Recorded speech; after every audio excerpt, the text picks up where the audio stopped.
নারায়ণের পত্নী হলেন মা লক্ষ্মী দেবী। তিনি ধন সম্পদ ও ঐশ্বর্যের দেবী। বৃহস্পতিবার মা লক্ষ্মীর পূজা ও আরাধনা করা হয়। হিন্দু মহিলারা এই দিনে উপবাস রেখে সংসারের মঙ্গল কামনায় ও ধন সম্পদ বৃদ্ধির আশায় মা লক্ষ্মী বা অন্নপূর্ণা দেবীর পূজা করে থাকেন। পূজায় মা লক্ষ্মী প্রসন্ন হলে তাদের ধন সম্পদ উপচে পড়ে, তাদের আর কোনো কিছুরই অভাব হয় না। মা লক্ষ্মীর পূজা করতে গেলে অনেক নিয়মকানুন মেনে চলতে হয়। তার মধ্যে একটি অন্যতম নিয়ম হলো লক্ষ্মী পূজায় ঘণ্টা বাজানো যায় না। কেন ঘণ্টা বাজানো যায় না তা চলুন আজকে জেনে নিই। বৃহস্পতিবারকে দেবী লক্ষ্মীর বার হিসেবে গণনা করা হয়। এই দিনে অনেক গৃহস্থ বাড়ির মহিলারা সকালে স্নান সেরে মা লক্ষ্মীর পূজা শেষ করে দিনের শুরু করেন। পায়ে আলতা পরেন, সন্ধ্যায় পাঁচালি পরেন এবং ভক্তিভরে মা লক্ষ্মীর পূজা করে থাকেন। হিন্দু পুরাণ মতে ঘণ্টাকর্ণ নামে এক দেবতা পূজনীয় লক্ষ্মী দেবীকে দেখে অশালীন আচরণ করেছিলেন।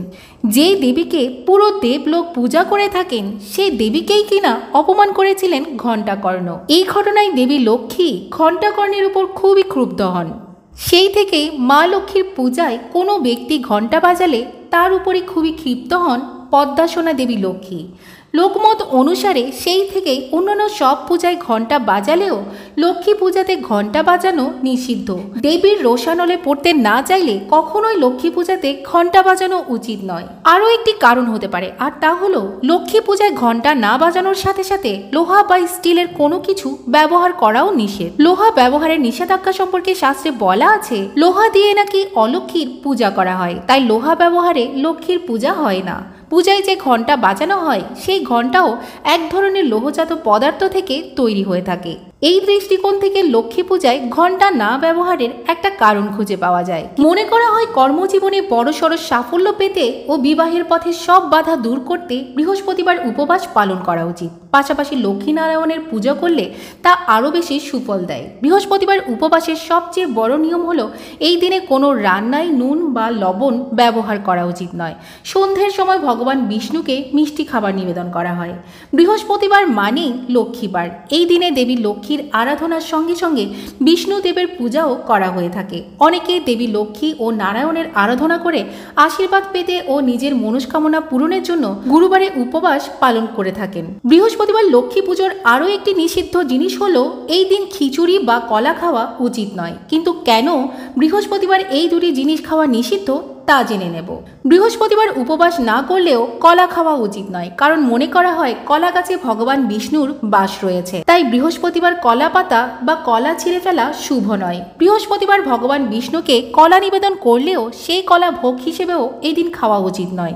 বৃহস্পতিবার কলা খেলে ভগবান বিষ্ণুর পূর্ণ আশীর্বাদ পাওয়া যায় না। সম্পদের দেবী লক্ষ্মীও আপনার উপর ক্ষুব্ধ হতে পারেন। তাই জীবনে আর্থিক সংকটে পড়তে না হলে এই নিয়মগুলো অবশ্যই আমাদের মেনে চলতে হবে।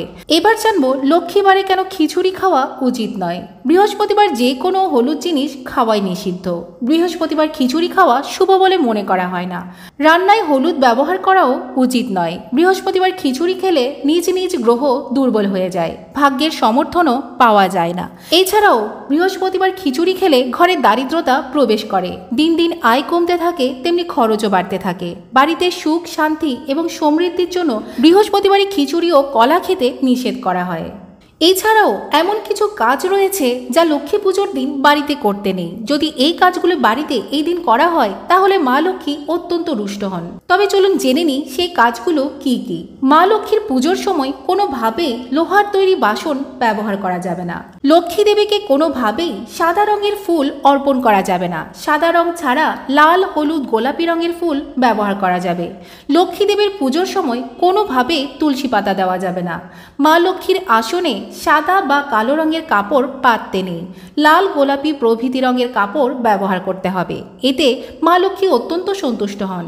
লক্ষ্মী পুজোর দিন কোনোভাবে বাড়ি থেকে অন্য কাউকে চাল দিতে নেই। লক্ষ্মী পুজো করার সময় অবশ্যই লাল, গোলাপি, হলুদ, কমলা এই ধরনের রঙের বস্ত্র পরতে হবে।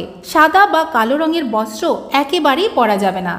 লক্ষ্মী পুজোর দিন মা লক্ষ্মীর যে কোনো কাজে কলা পাতা অবশ্যই ব্যবহার করুন, তাতে মা লক্ষ্মী সন্তুষ্ট হবেন। এছাড়াও পুজোর সময় অতিরিক্ত কোলাহল বা অতিরিক্ত শব্দ করা মা লক্ষ্মী একেবারেই পছন্দ করেন না। এই দিনে বিলাসিতা বা অপচয় করাও উচিত নয় এবং নিজেকে এবং নিজের ঘরকে অবশ্যই পরিষ্কার পরিচ্ছন্ন রাখা উচিত, কারণ পরিষ্কার স্থানেই মা লক্ষ্মীর বসবাস। কারো মনে এই দিন কষ্ট দেওয়া বা ক্ষতি করাও উচিত নয়। কারোর সাথে খারাপ ব্যবহার করলে তাতে মা লক্ষ্মী রুষ্ট হতে পারেন। আর এই দিন অবশ্যই অলসভাবে সময় কাটাবেন না। এই দিন অবশ্যই নিজেকে কর্মঠ রাখার চেষ্টা করুন। এই বিষয়গুলো মনে রেখে লক্ষ্মীবারে পুজো করলে দেবী লক্ষ্মী অত্যন্ত প্রসন্ন হন এবং ভক্তের মনোবাঞ্ছা পূরণ করেন। ভিডিওটি কেমন লেগেছে কমেন্ট করে জানাতে ভুলবেন না। ধন্যবাদ।